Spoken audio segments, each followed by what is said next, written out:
ഇന്നിപ്പോൾ നിങ്ങൾ പുതിയൊരു ഗെറ്റപ്പിലായിരിക്കും കാണുന്നുണ്ടായിരിക്കുക. ഒന്നുമല്ല, ഇവിടെ ഒരു അടുത്ത് തന്നെ ഒരു സ്കൂളുണ്ട്.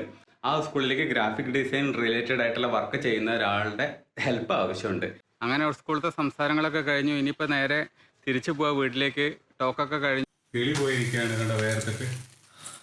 ഇപ്പോൾ താങ്കളുടെ അവസ്ഥ എന്താണ്, ഒന്ന് എക്സ്പ്ലെയിൻ ചെയ്യാവോ? ഇപ്പൊ എനിക്ക് ഫുൾ സ്പീഡിൽ ഫാൻ ഇട്ടിട്ട് അങ്ങോട്ട് ഇരിക്കണം. Good morning guys, welcome to my new vlog. ഇന്നിപ്പോൾ നിങ്ങൾ പുതിയൊരു ഗെറ്റപ്പിലായിരിക്കും കാണുന്നുണ്ടായിരിക്കുക. ഒന്നുമല്ല, ഇവിടെ ഒരു അടുത്ത് തന്നെ ഒരു സ്കൂളുണ്ട്. ആ സ്കൂളിലേക്ക് ഗ്രാഫിക് ഡിസൈൻ റിലേറ്റഡ് ആയിട്ടുള്ള വർക്ക് ചെയ്യുന്ന ഒരാളുടെ ഹെൽപ്പ് ആവശ്യമുണ്ട്. അപ്പോൾ അവിടെ നമുക്ക് ഫ്രീലാൻസ് ആയിട്ട് വർക്ക് കിട്ടൂല എന്ന് അറിയാൻ വേണ്ടിയിട്ട് ഇപ്പം അങ്ങോട്ട് പോകാൻ നിൽക്കുകയാണ്. കിട്ടുകയാണെങ്കിൽ അടിപൊളിയാണ്, പൊളിയാണ്. നമ്മുടെ വർക്കും അത് തന്നെയാണല്ലോ, ഫ്രീലാൻസ് ഡിസൈനിങ് ആണല്ലോ. അപ്പോൾ കിട്ടുകയാണെങ്കിൽ അടിപൊളി. എനിവേ, ഭക്ഷണം കഴിക്കൽ കുടിക്കൽ എല്ലാ പരിപാടിയും കഴിഞ്ഞു. ഇപ്പോൾ അങ്ങോട്ട് ഇറങ്ങാൻ പോവാണ്. 9:45 ടൈം. ഒരു 10 മണി 10:10 ആകുമ്പോഴേക്കും അവിടെ എത്തും.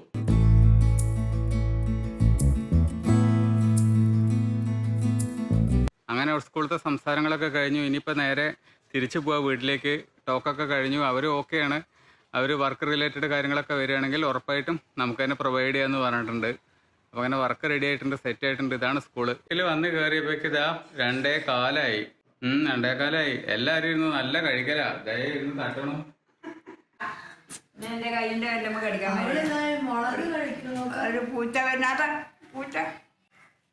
പൂച്ച കഴിക്കുന്നുണ്ടായോ? ദൈ പുതിയ പൂച്ചയാണ്. മുളക് കഴിക്കണോ ചാടിച്ചിട്ട്? കൊണ്ടാട്ടം കൊടുക്കോ?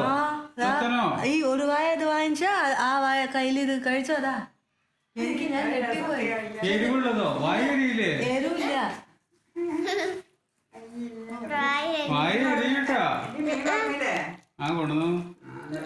ഇതോ കുറച്ച് ഉണക്കമീൻ കൊണ്ടുവന്നിട്ടുണ്ട്. തളയൻ ഇവിടെയൊക്കെ പാക്കറ്റ് ആയിട്ടാ കിട്ടും. നാട്ടിലെ പോലെ 1 കിലോ കിട്ടും. വലിയ കടയിൽ പോയാൽ ചെറിയ കടയിൽ ഇങ്ങനത്തെ സാധനങ്ങളാ കിട്ടുക. ചെറുത്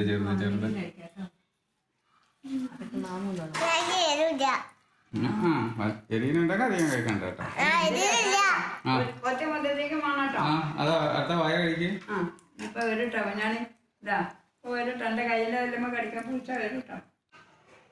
ഉച്ചയ്ക്ക് അവിടെ പോയി വന്നതിന് ശേഷം നല്ല ക്ഷീണം കേട്ടോ.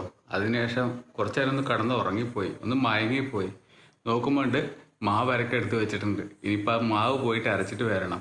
ദോശ എന്ന് പറഞ്ഞാൽ നമുക്ക് ഭ്രാന്താണല്ലോ. ദോശഭ്രാന്തന്മാർ അവിടെ ഉള്ളവർ. ഇന്ന് എന്താണെന്ന് അറിയാൻ പാടില്ല. ഏപ്രിൽ മാസമാണ്. ആകാശം നോക്കിയേ, ഇപ്പം മഴ പെയ്യുന്നുള്ള പോലെയല്ലേ നിൽക്കുന്നത്. ഈ ഫോണിൽ നിങ്ങൾക്കത് കാണുന്നുണ്ടാവില്ല, പക്ഷെ നല്ല മൂടി കെട്ടിയിരുന്നു. മഴ പെയ്യാനുള്ള ചാൻസ് ഉണ്ട് ഏപ്രിൽ മാസത്തിൽ. എങ്ങനെയുണ്ട്? 2 പശുക്കൾ തമ്മിൽ കുത്തുകൂടുന്നുണ്ട, അടിപിടി കണ്ട, ഗംഭീര ഫൈറ്റാണ്. എന്താണ് എൻ്റെ ഫോണിൻ്റെ മുകളിലൊരു തേങ്ങയില്ല. ഫോൺ തിന്നാൻ വരണ പശു, അത് പോയാൽ പോരെ. ഇവിടെ പശുക്കളുടെ എണ്ണം റോട്ടിൽ കൂടുതലാണ്, നായ്ക്കളുടെ എണ്ണം കൂടുതലാണ്. പശുക്കളുടെ എണ്ണം കൂടുതലായപ്പോൾ ഗവൺമെൻറ് ചെയ്ത പണി, അവരുടെ അമ്പലത്തിൻ്റെ ഭാഗമായിട്ടുള്ള ഒരു പ്ലോട്ട് ഉണ്ട്. ഒരുപാട് ഏക്കേഴ്സ് കിടക്കുന്നുണ്ട്, ഒരു 25-30 ഏക്കർ. അത് മൊത്തത്തിൽ വളച്ച് കെട്ടി, മതിൽ കെട്ടി, അതിനകത്ത് പശുവിനെ ഇട്ടിട്ട് വളർത്താനുള്ള പരിപാടിയാണ്. കാറ്റിൽ ഫാം മോഡലായിട്ട്. നമ്മുടെ ഗുരുവായൂർ ദേവസ്വത്തിൻ്റെ ഒക്കെ കീഴിലുണ്ടല്ലോ ഒരുപാട് പശുവിനെ വളർത്തുന്ന കേന്ദ്രം. നമ്മൾ ഈ സമ്മറിൻ ബദലേഹമിൽ കണ്ടില്ലേ പശുക്കളെ വളർത്തുന്ന വലിയ ഒരു ഫാമിംഗ് സെറ്റപ്പ്? അതേപോലത്തെ ഫാമിംഗ് സെറ്റപ്പ് ഇവിടെ ഉണ്ടാക്കാൻ പോവാണ്. അതിൻ്റെ പരിപാടി കഴിഞ്ഞ് ഉദ്ഘാടനം കഴിഞ്ഞിട്ടില്ല എന്നാണ് എൻ്റെ അറിവ്. ഉദ്ഘാടനം കഴിഞ്ഞ് കഴിഞ്ഞാൽ ഈ പശുക്കളൊക്കെ അങ്ങോട്ട് മാറ്റുമായിരിക്കും. ഇവിടെ മാത്രമല്ല, സത്യം പറഞ്ഞിട്ടുണ്ടെങ്കിൽ ഈ നോർത്തിലേക്കൊക്കെ പോയി കഴിഞ്ഞാൽ പശുക്കളെയും കൊണ്ട് റോട്ടിൽ തട്ടി തടഞ്ഞ് നടക്കാൻ പറ്റില്ല. കാരണം അവറ്റുകളാരും കൊല്ലൂല. കാരണം അവിടെയൊക്കെ ഭയങ്കര ക്രൈമാണ്. നമ്മുടെ സൗത്ത് ഇന്ത്യയിൽ മാത്രമാണ് അത് വലിയൊരു ക്രൈം അല്ലാതെ പോയിട്ടുള്ളൂ. അതുകൊണ്ട് ഇവിടെയൊക്കെ ഇഷ്ടം പോലെ ഉണ്ട്. തമിഴ്നാട്ടിലും അത് അത്ര ക്രൈം അല്ലെങ്കിലും കുറച്ച് വിശ്വാസികൾ ഉള്ളതുകൊണ്ടാണെന്ന് തോന്നുന്നുണ്ട് നിറയെ പശുക്കളെ റോട്ടിൽ കാണാൻ പറ്റും. ചിലപ്പോൾ ഒന്നും പശുക്കളെ കൊണ്ട് നമുക്ക് തട്ടി തടഞ്ഞ് നടക്കാൻ പറ്റില്ല. ബൈക്ക് കൊണ്ടും കാർ കൊണ്ട് പോകുന്നവർ വെയിറ്റ് ചെയ്ത് നിൽക്കേണ്ടി വരും. കാരണം ഒരു 50 എണ്ണം ഉണ്ടാവും റോട്ടിൽ കയറി നിൽക്കുന്നു, അത്രയും ഉണ്ടാവും. കേരളത്തിൽ കാണാം, പക്ഷെ അതിൻ്റെയൊക്കെ 10 മടങ്ങാണ് ഇവിടെ. അപ്പം ഇതിനൊക്കെ പാർപ്പിക്കാനായിട്ടൊരു കേന്ദ്രം ഉണ്ടെങ്കിൽ അത് അത്രയും നല്ലതാണ്.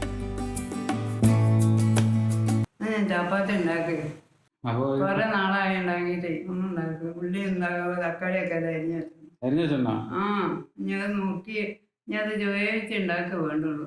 മറ്റൊക്കെ ഞാൻ ചെയ്ത് വെച്ചിട്ട് വയ്യ. ഉള്ളി അരിഞ്ഞോ? ആയിക്കോട്ടെ ആയിക്കോട്ടെ. സവാള ഒക്കെ നന്നായിട്ട് പകുതി മുക്കാലും കഴിച്ചിട്ട് എനിക്ക് വയ്യ. പാവ മൊത്തം അതിലിട്ടോ. അമ്മ ഇട്ടത് പാവ ഇട്ടില്ലേ തുണി? നീ ലിക്വിഡ് കഴിക്കണം അല്ലേ? എന്നിട്ട് ഓണാക്കൂലേ? നാളെ ചൊത്തുമണി പോവല്ലേ? 60 ഡേയ്സിന് പോവാണല്ലേ വിശ്രാന്തിക്ക്. നീ സ്കൂള് തുറന്നിട്ടില്ലേ ഇങ്ങോട്ട് വരുള്ളൂ? അറിയേ നീ എപ്പഴാ കാണുക? 60 ഡേയ്സിന് പോകുന്ന മുതലാണ്. ഇപ്പഴേ സങ്കടമുണ്ട്. ഇടയ്ക്ക് പോയി കാണാലോ. ഞാൻ മെയ് മാസം അവിടെ തന്നെ ആയിരിക്കും. പിന്നെന്താ പ്രശ്നം? അമ്മുതാ ചപ്പാത്തി ഉണ്ടാക്കിക്കൊണ്ടിരിക്കണു. ഞാൻ ചപ്പാത്തി പരത്തി കൊടുക്കണു. പിന്നെ മസാല ഇവിടെ റെഡിയാക്കി കഴിഞ്ഞു ആദ്യം തന്നെ. അതുകൊണ്ട് ആ പരിപാടി കഴിഞ്ഞു. അതും അമ്മു തന്നെയാണ് ചെയ്തത്. പകുതി ഞാൻ ആക്കി കൊടുത്തു, പകുതി അമ്മു ചെയ്തു. അതാ ചപ്പാത്തി അമ്മ കഷ്ടപ്പെട്ട് ഉണ്ടാക്കിക്കൊണ്ടിരിക്കുക. വേർത്ത് കുളിച്ചിട്ട് നല്ല ചൂടാണ്. പുക നോക്കി, വാലൊക്കെ തുറന്നിട്ടിരുന്നു. ഇവിടെ നോക്കി റൂമിനകത്ത് ഫുള്ള് ഫോഗ് പോലെ അയ്യോ കിളി പോയിരിക്കുകയാണ് കണ്ടോ വേർത്തിട്ട്. ഇതത് ഹാർട്ട് ലവിന്റെ ചിഹ്നം. ഇപ്പോൾ താങ്കളുടെ അവസ്ഥ എന്താണ് ഒന്ന് എക്സ്പ്ലെയിൻ ചെയ്യാവോ? ഇപ്പൊ എനിക്ക് ഫുൾ സ്പീഡിൽ ഫാൻ ഇട്ടിട്ട് അങ്ങോട്ട് ഇരിക്കണം. Okay, thank you madam. Chapati റെഡിയായി, ടൊമാറ്റോ മസാല റെഡിയായി. എങ്ങനെയുണ്ട് കൂട്ടാൻ കറി? ഇതിൽ കുറച്ച് മുട്ടയും കൂടി ബോയിൽ ചെയ്തിട്ടായിരുന്നു. നല്ല സൂപ്പർ ടേസ്റ്റാ. ചപ്പാത്തി എങ്ങനെയുണ്ട്? സോഫ്റ്റ് ആണോ വാവേ? പാവ കഴിച്ചു ഒന്ന്. ആണോ? സോഫ്റ്റ് ആണോ? അത് കേട്ടായിരുന്നു. അവസാനം എന്താ തുണിയൊക്കെ തിരുമ്പിയിട്ടിട്ടുണ്ട്. ഇനി ഇത് മേലെ കൊണ്ടുപോയിട്ട് ഉണക്കാടണം. നാളെ വൈകുന്നേരം വന്നിട്ട് അച്ഛനെടുത്ത് വെച്ചോളാം. നാളെ വാവ് പോവല്ലേ? അമ്മയും കൂടി അങ്ങോട്ട്. അമ്മ തിരിച്ചു വരും അല്ലേ? വാവക്കോട്ടെ മാത്രം മുത്തച്ഛൻ്റെയും അമ്മയുടെ അടുത്തേക്ക് പോവും. ഇതൊക്കെ സന്തോഷമില്ലാത്ത ഇന്ന് ഇന്ത്യ അടിച്ച പറങ്ങനെ പോലെ ഇരിക്കുന്ന മോന്ത. എന്ത് പറ്റി? ഓ വീഡിയോ കാണാൻ സമ്മതിക്കേണ്ട അച്ഛൻ വ്ളോഗ് ചെയ്യണെന്ന്. ഈശ്വര അതിന്റെ വർത്താനം നോക്കാം.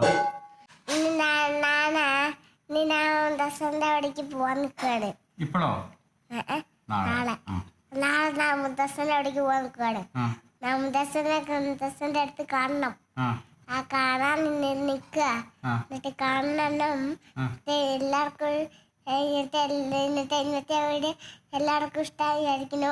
ഇഷ്ടമായി ലൈക്ക് ചെയ്യുക, കമന്റ് ചെയ്യൂ, സബ്സ്ക്രൈബ് ചെയ്യൂ. മറ്റേ വ്ളോഗിൽ വീണ്ടും കാണാം. ബൈ.